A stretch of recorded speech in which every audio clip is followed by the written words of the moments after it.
The emergency lights cast red shadows across the council chamber. 7 species sat around the circular table, and every single one of them looked afraid. Ambassador Shelar watched the holographic display with her 3 eyes. Another star system had gone dark. The 20th this month, the Velkreth swarm had consumed it completely. "We have lost the outer rim," General Kovacs announced. His scales had turned pale gray, the color of grief for his people. 3 battle fleets engaged the swarm at Sector 9. None survived. The enemy grows stronger with each world they take. Silence filled the room. The Galactic Concordat had existed for 3,000 years. 7 species living in peace, sharing knowledge and resources. They had no word for genocide in their languages. They had never needed one until now. "We must consider alternatives," Shelar said quietly. Her voice was soft, as all Venathi voices were. Her people were empaths, feeling the emotions of others like waves against their minds. Right now she felt nothing but fear from everyone in the room. "What alternatives?" snapped Council Member Thrix. "We have thrown everything at the swarm. They do not negotiate. They do not retreat. They only consume." Shelar took a deep breath. "We could contact the humans." The chamber erupted. Voices rose in protest, in anger and fear. Kovacs slammed his clawed hand on the table. "Absolutely not. The quarantine exists for good reason." "The quarantine is killing us," Shelar said, her voice still soft but firm. "We built a wall around their system 50 years ago and told ourselves we were being wise. But wisdom without courage is just fear wearing a crown." She activated her own holodisplay. Earth appeared, rotating slowly. A blue and green world that looked beautiful and peaceful. But the data scrolling beside it told a different story. "Class 12 Deathworld," she read aloud. "Gravity 1.3 times Concordat standard. Atmospheric oxygen levels toxic to 4 of our species. Predators on every continent. Diseases that evolved to jump between species. Weather systems that spawn destructive storms weekly." "Exactly," Thrix said. "Everything on that planet evolved to kill everything else. And somehow humans survived it, thrived in it. What does that tell you about their psychology?" Shelar met his gaze. "It tells me they know how to survive impossible situations." She pulled up the first contact reports from 50 years ago. The Concordat had been so excited to meet another spacefaring species. They had sent diplomats with gifts and friendship. The humans had been polite, curious. They had shared meals and stories. And then the Concordat scientists had reviewed human history, wars. Thousands of them. Wars over land, resources, ideas, religions. Nuclear weapons that could crack continents. Biological weapons designed to target specific genetic markers. Artificially intelligent machines that had tried to exterminate their creators, and the humans had won. The Concordat Council had made their decision in 3 days. Quarantine. Lock down the Sol system. Do not allow humans into the greater galaxy. They were too dangerous, too unpredictable, too willing to kill. "They scared us," Shelar said. "So we locked them away and pretended they did not exist. But they are still there, and we are dying. If we call them, they might do worse than the swarm," someone whispered. "Or they might save us," Shelar replied. "I have studied human literature, their art, their philosophy. Yes, they are capable of terrible violence, but they are also capable of great compassion. They have a saying, 'Greater love has no one than this, to lay down one's life for one's friends.' They understand sacrifice." The debate raged for hours. Some called it suicide, others called it surrender. But as the holodisplay updated with another lost system, another billion lives consumed by the swarm, the objections grew quieter. Finally, High Chancellor Vorim spoke. He was ancient even by Concordat standards, and his words carried the weight of 500 years of wisdom. "We face extinction," he said slowly. "Perhaps the humans will be our salvation. Perhaps they will be a different kind of doom, but at least we will face it with our eyes open, making a choice instead of waiting to die." The vote was close. 4 species in favor, 3 against. But it was enough. Shelar composed the message herself. She wanted the humans to understand the desperation, the hope, the fear. She wrote it in their language, which she had learned in secret over the years. "To humanity from the Galactic Concordat, we are dying. The Velkreth swarm consumes our worlds. Our fleets are broken. Our people face extinction. We know we have wronged you with our fear and isolation. But we come now with open hands and bowed heads. We beg for sanctuary. We beg for mercy. We beg for aid, please. Help us. She sent the message through the quantum relay network aimed at the Sol system. Then she waited. 3 weeks passed. 3 weeks of watching the swarm advance. 3 weeks of refugee ships fleeing toward the core worlds. 3 weeks of praying to gods she barely believed in. Then, on the 22nd day, the sensors detected something. A ship dropping out of faster-than-light travel at the edge of their system. Shelar rushed to the command center. The ship appeared on the main screen. It was not large, not a warship bristling with weapons. It was smooth and white with red symbols painted on its hull. "What are those markings?" Kovacs asked. "Medical symbols," Shelar whispered. "It is a hospital ship." Hope surged through her.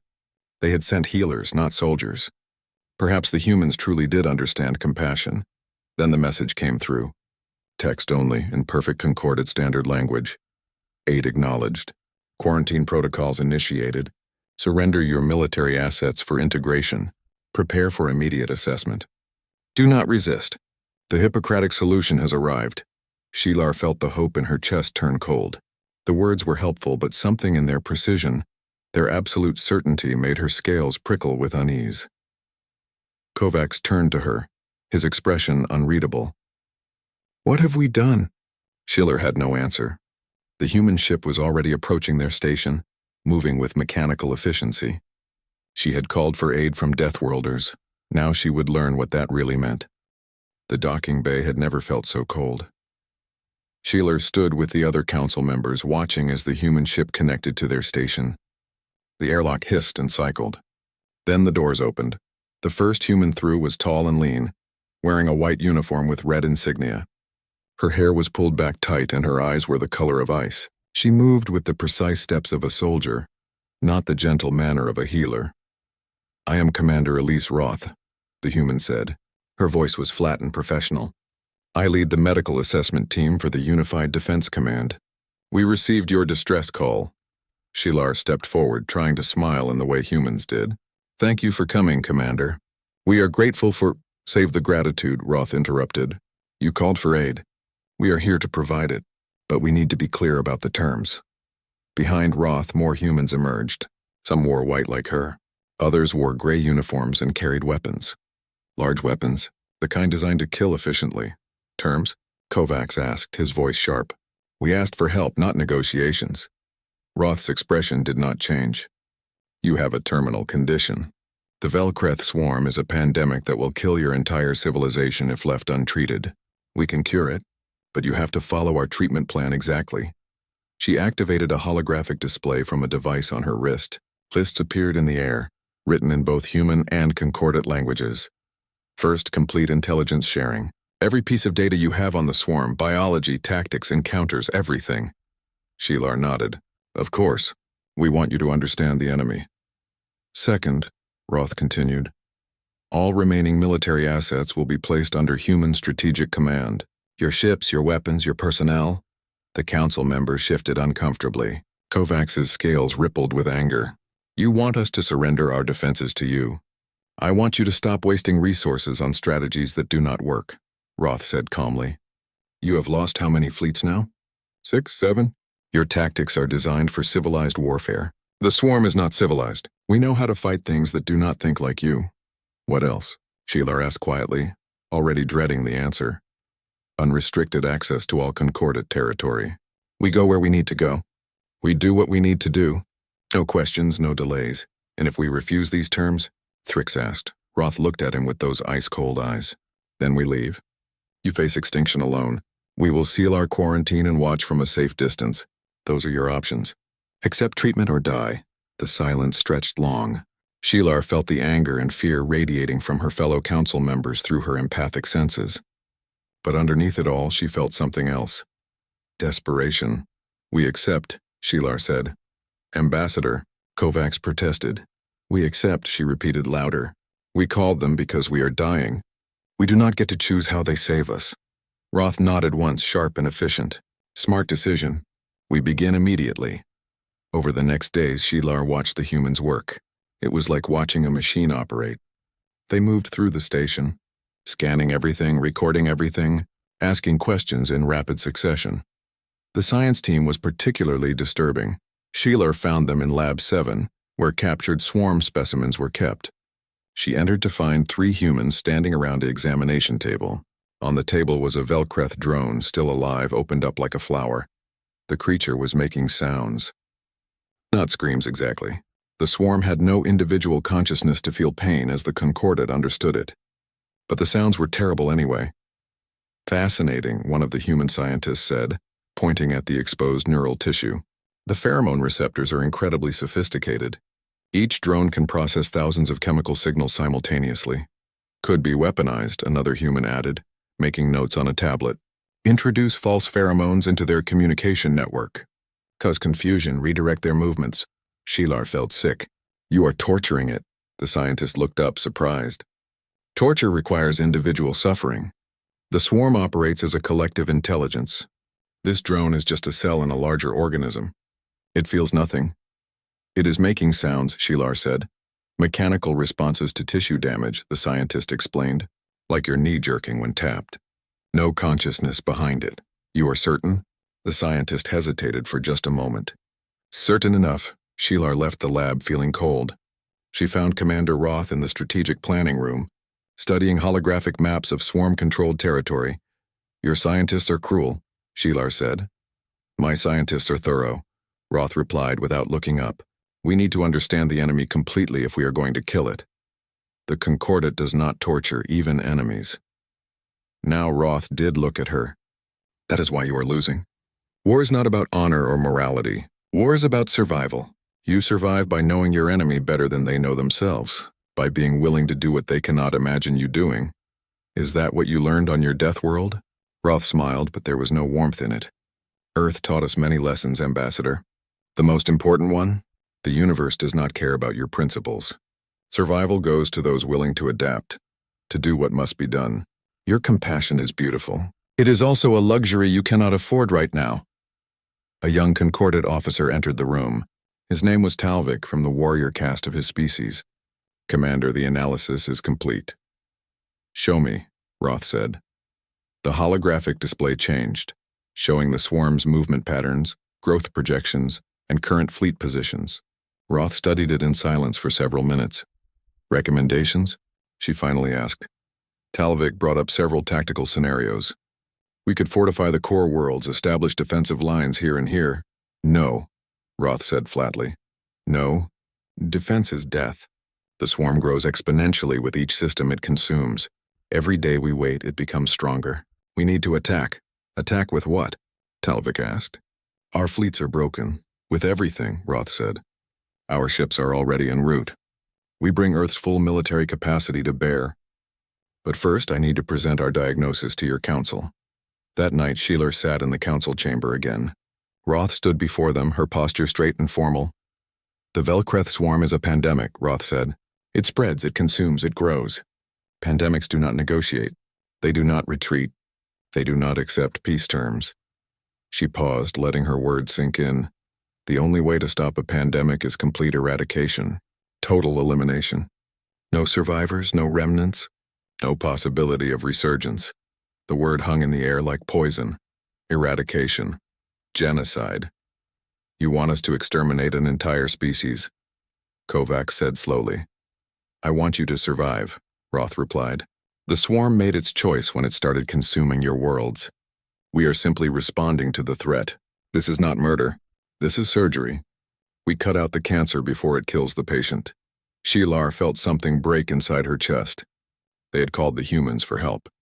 But looking at Commander Roth's cold eyes, she wondered if they had simply traded one extinction for another. When do we begin? She asked quietly.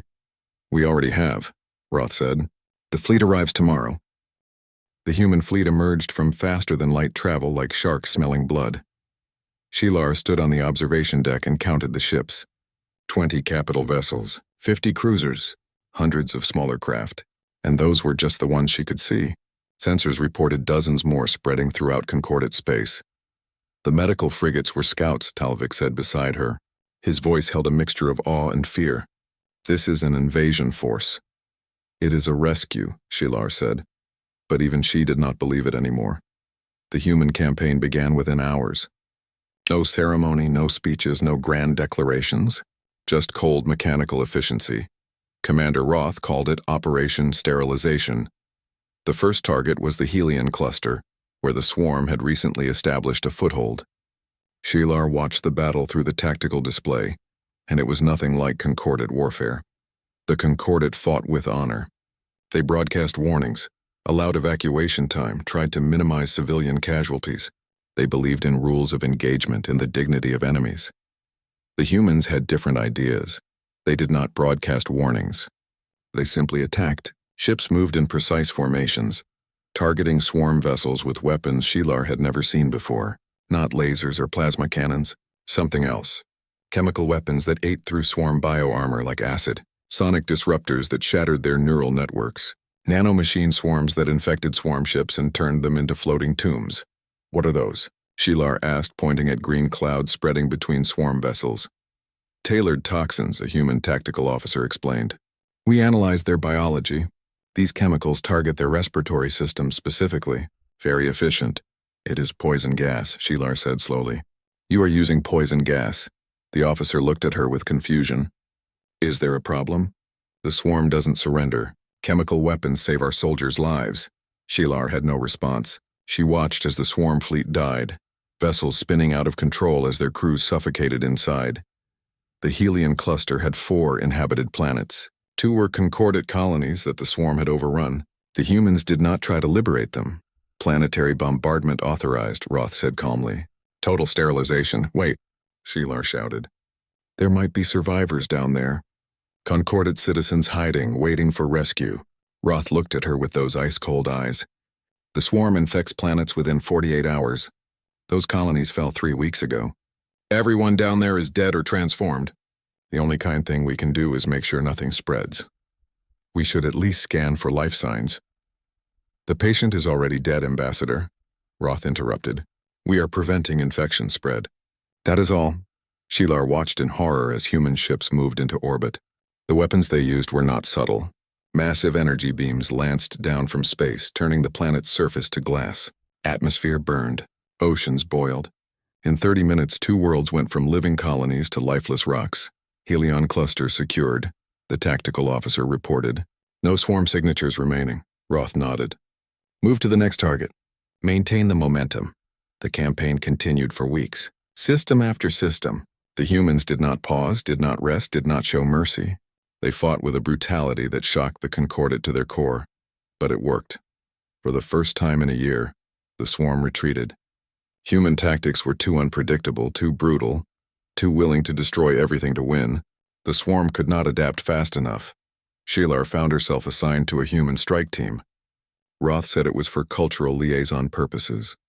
Shelar suspected it was to force the Concordat to witness what was being done in their name. The team leader was a soldier named Marcus Chen. He was young, maybe 30 in human years, with scars on his hands and a tired smile. Ever been in ground combat, Ambassador? He asked as they prepared to drop onto a contested world. No, Shelar admitted. The Venathi are not warriors. Lucky you, Chen said. Combat is terrible. But someone has to do the terrible things or the terrible things win. They dropped in armored shuttles, cutting through atmosphere with the grace of falling knives. The planet below was called Sanctuary, ironically. It had been a Concordat research station. Now it was a battlefield. The swarm had not fully taken the planet yet. Pockets of Concordat forces still held defensive positions, waiting for rescue that had not come. Until now. Chen's team moved through the ruins of the research facility with weapons ready. Shelar followed, trying not to look at the bodies. Some were Concordat scientists. Others were swarm drones, their insectoid bodies torn apart by human weapons. Contact, someone shouted. The firefight was brief and vicious. Swarm drones rushed from the shadows. Human weapons roared, tearing through chitin and flesh. The drones did not scream. They just died. Chen led them deeper into the facility. They found a sealed bunker where 17 Concordat researchers had been hiding for 3 weeks. The scientists wept with relief when the doors opened. They thanked the humans in broken standard language. They reached out to touch their rescuers as if to prove they were real. Chen smiled at them, gentle, reassuring. You are safe now. We will get you out. But as they led the scientists toward the extraction point, Chen spoke quietly into his comm. Actual, this is Ground Team 7. Facility cleared. Recommend orbital sterilization after extraction. Swarm infection too deep to salvage. Shelar grabbed his arm. What are you saying? Chen looked at her. This planet is lost. We save who we can, then we make sure the swarm cannot use it. There are cities down here. Millions of people. Were, Chen corrected. Were millions of people. 3 weeks ago. Now there are swarm nests and dead bodies. We cannot save everyone. We save who we can and prevent the enemy from spreading. Shelar felt sick. On Earth you would call this evil. Chen's expression hardened. On Earth we learned that survival requires making terrible choices. You think we like this? You think we enjoy burning worlds? He gestured around at the ruined facility. We do this so you do not have to. We become the monsters so you can stay civilized. They extracted the 17 scientists. Then from orbit, human ships turned Sanctuary into a lifeless wasteland. That night, Shelar could not sleep. She accessed human historical records, things she had avoided before.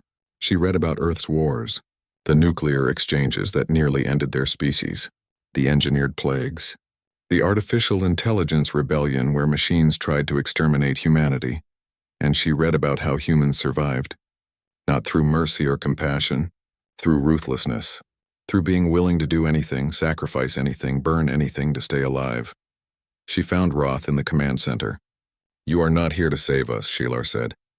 You are here to test your weapons, to study the swarm for your own purposes. Roth did not deny it. We are here because you begged, we answered. Yes, we study the enemy. Yes, we take samples and analyze their technology, because that is how you win wars. You learn from everything, waste nothing, and use every advantage you can find. And when the swarm is defeated, what then? Then you are alive, Roth said simply. Your children will grow up. Your species will continue. That was the point, was it not? You wanted us to care if you lived or died. We do. Do not confuse our methods with our motives. Shelar felt tears on her face. I think we made a mistake calling you. Maybe, Roth agreed. But at least you will live long enough to regret it. The Swarm Queen lived in the Omega system, surrounded by 3 dead planets and an asteroid belt turned into a fortress. Human intelligence had finally located her. The source, the central mind that controlled billions of drones across dozens of star systems. Kill the Queen, and the swarm would collapse into chaos. Shelar studied the tactical display with growing hope. Finally, an end to the nightmare. One final battle and the war would be over. When do we attack? She asked Commander Roth. We do not, Roth replied. Shelar turned, confused. What? We are not going to attack the Queen, we are going to quarantine her. Around the room, human officers moved with precise efficiency, positioning fleet elements around the Omega system. Not in attack formations, in a containment pattern. I do not understand, Shelar said slowly. You have hunted her for months. Now you have her trapped. Why not finish this? Roth pulled up new displays. Complex biological data, genetic sequences, neural network mappings. The Velkreth swarm is a naturally evolved biological superweapon. A hive mind that can adapt to almost any threat. Do you know how valuable that is? Horror crept up Shelar's spine. No, yes, Roth said. We are not going to destroy the Queen, we are going to study her. Isolate her. Learn from her. You want to keep her alive? Kovacs had entered the room, his scales flushed with anger. That thing has killed billions. Exactly, Roth said calmly. Which means her biology contains solutions to problems we have not even encountered yet. Disease resistance, rapid adaptation, neural networking across vast distances. The medical applications alone could save billions of human lives. Shelar felt like she was falling. You are not healers. You are collectors. You came here to harvest a weapon. We came here because you begged us to save you, Roth corrected. We are saving you. But we are not going to waste this opportunity. The swarm nearly wiped out your entire civilization. That kind of power, properly understood and controlled, could protect both our species from future threats. This is obscene, Kovacs said. The Concordat Council will never allow it. The Concordat Council does not have a choice, Roth replied. Read your treaty. You surrendered military authority to us. We are executing our strategy. The Queen will be contained, studied, and kept alive indefinitely. Shelar rushed to the council chamber. An emergency session was called. When she explained what the humans planned, the reaction was explosive. This is exactly what we feared, Thrix shouted. They are not our saviors. They are opportunists. We must demand they destroy the Queen, another council member said. The risk of keeping her alive is too great. But when they called Roth to the chamber, she came with data, projections and analyses. She showed them how many swarm elements still existed across the galaxy. Small pockets, isolated groups, dormant eggs on dead worlds. You want to hunt them all down? Roth asked. That will take decades. Centuries, maybe. But with the Queen alive and controlled, we can use her pheromone signals to draw them all to one location. Total eradication in months instead of generations. It was logical, efficient, absolutely horrifying. You are asking us to become monsters, Shelar said quietly. I am asking you to survive, Roth replied. Your empathy is beautiful, Ambassador. It truly is. But empathy is a luxury evolution granted you because you evolved on safe worlds. You never had to make impossible choices. We did. Earth has survived 3 extinction-level events in human history. Nuclear war, climate collapse, a rogue AI uprising that killed 2 billion people. She looked around the chamber at the assembled council. Every time we survived not because we were strong or smart. We survived because we were willing to adapt, to change, to do what was necessary, no matter how terrible. And this is necessary? Shelar asked. Keeping a genocidal hive mind alive in a laboratory? Yes, Roth said without hesitation. Because the universe is full of things that want to kill us. You, me, everyone. The swarm was just the first extinction threat you faced. It will not be the last.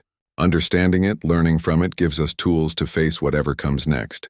The council voted. 4 species wanted the Queen destroyed. 3 abstained. But the humans made it clear. The vote was irrelevant. The Queen would be quarantined whether the Concordat agreed or not. Talvik found Shelar that night. The young officer looked determined and frightened in equal measure. I'm going to stop them, he said. How? I have gathered a team. Volunteers.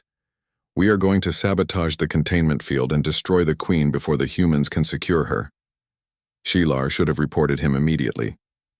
Should have stopped this act of rebellion, but part of her, a deep part she was ashamed to acknowledge, wanted him to succeed. You will likely die, she said.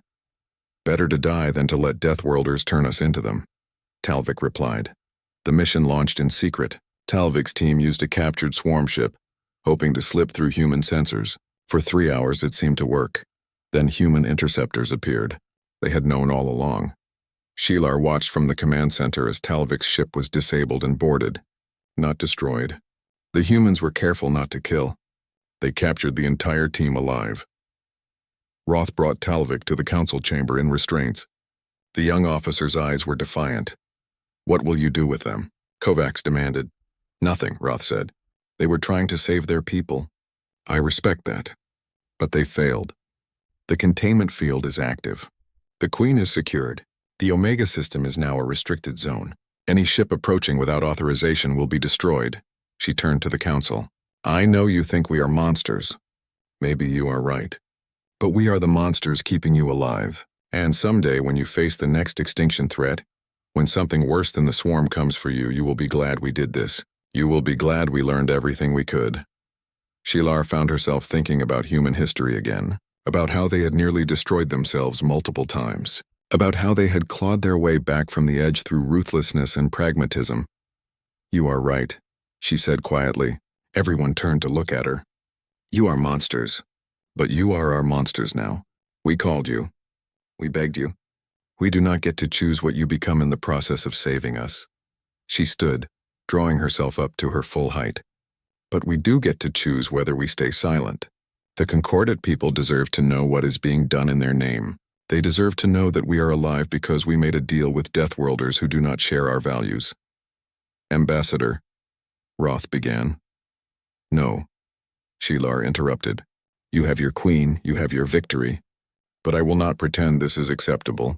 I will not let my people believe we can keep our morality while you do our dirty work. If we are going to survive by compromising our principles, then we face that truth directly. She broadcasted the truth to every Concordat world. The containment of the Queen, the human plans, the terrible choice they faced, accept human protection with all its moral costs or reject it and face whatever came next alone. The response was immediate and catastrophic. The Concordat fractured. Some species voted to continue the alliance with humanity. Better to be alive and guilty than dead and pure. Others severed all ties, retreating to their home systems, willing to risk everything to maintain their principles. Shilar's own people, the Venathi, split almost evenly. Some called her a hero for speaking truth. Others called her a traitor for endangering their survival. In the end, 4 species stayed.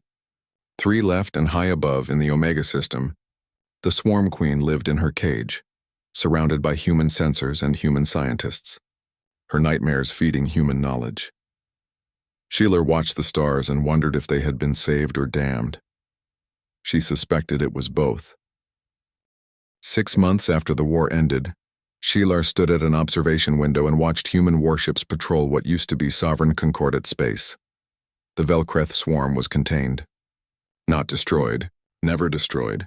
In the Omega system, the Queen lived in her prison, studied every day by human scientists who were learning secrets that made Shilar's blood run cold. The Concordat still existed. Technically, 4 species had chosen to accept human protection. 3 had withdrawn to their home systems, raising shields and closing borders, choosing isolation over compromise. Shilar's people, the Venathi, were divided. Half had stayed with the Concordat. Half had joined the Exodus. Families torn apart by a single question.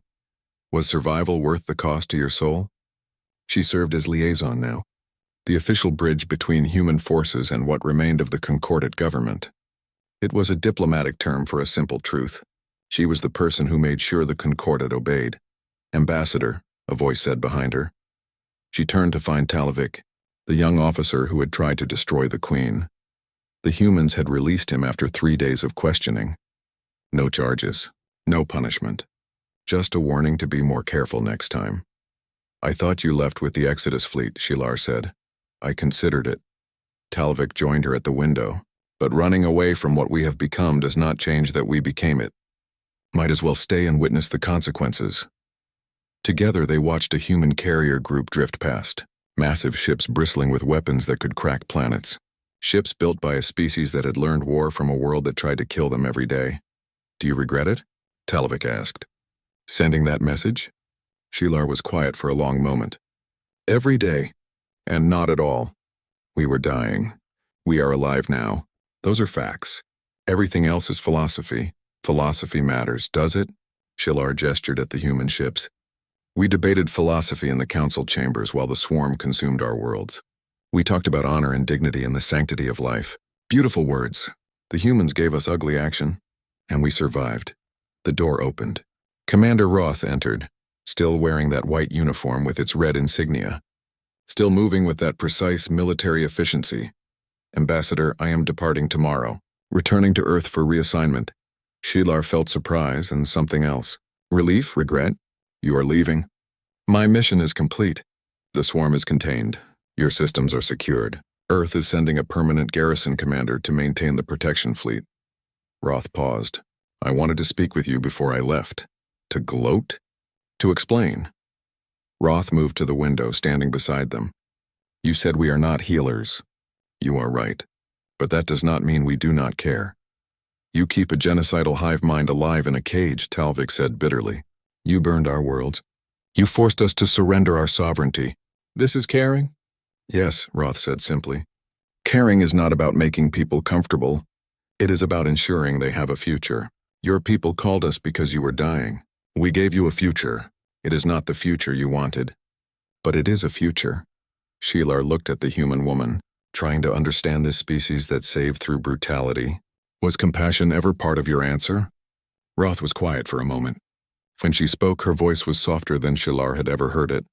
Compassion is caring about the outcome, not the method. Not the feelings involved.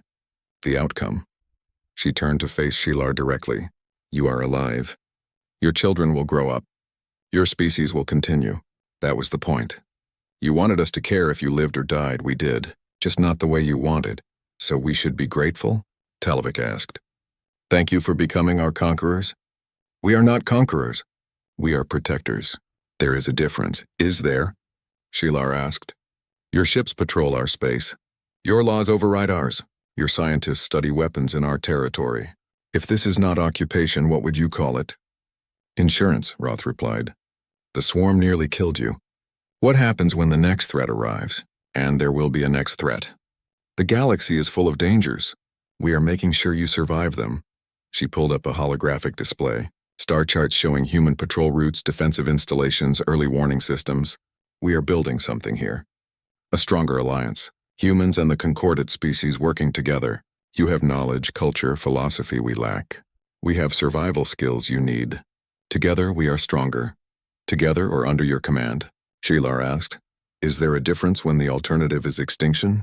The question hung in the air. Shelar had been asking herself the same thing for 6 months. Freedom or survival? Principles or pragmatism? Beautiful death or ugly life? I studied your species, Shelar said quietly, before I sent that message. I read your literature, your history. I thought I understood you. I thought you would come with compassion. You thought we would be like you, Roth said. Noble and gentle, fighting with honor. We are not like you. We are from a world that taught us different lessons. Earth is beautiful and terrible. It rains and floods. The sun shines and burns. Predators hunt, prey adapts, and everything struggles to survive another day. She gestured at the stars. These safe species, born on gentle worlds, they think the universe is benevolent. That cooperation is natural. That violence is an aberration. Earth taught us the truth. The universe is neutral. Survival is not guaranteed. You fight for every breath or you die. So you fight without mercy, Talvik said. We fight to win, Roth corrected, because losing means extinction. You called us Deathworlders like it was an insult, but Deathworlders survive. That is what we do. We adapt, we overcome. We do whatever it takes. Shelar felt tears on her face. I think the Concordate died anyway. Just slowly. We traded our civilization for survival. Is that really saving us? Roth's expression softened slightly. Civilizations are not static. They change, adapt, evolve. The Concordate before the swarm was naive. Beautiful but fragile. The Concordate now is harder, maybe uglier, but it will survive. Your grandchildren will be alive because you made the hard choice. In 100 years, they might thank you. Or curse you. But they will exist. She turned to leave, then paused at the door. One more thing, Ambassador.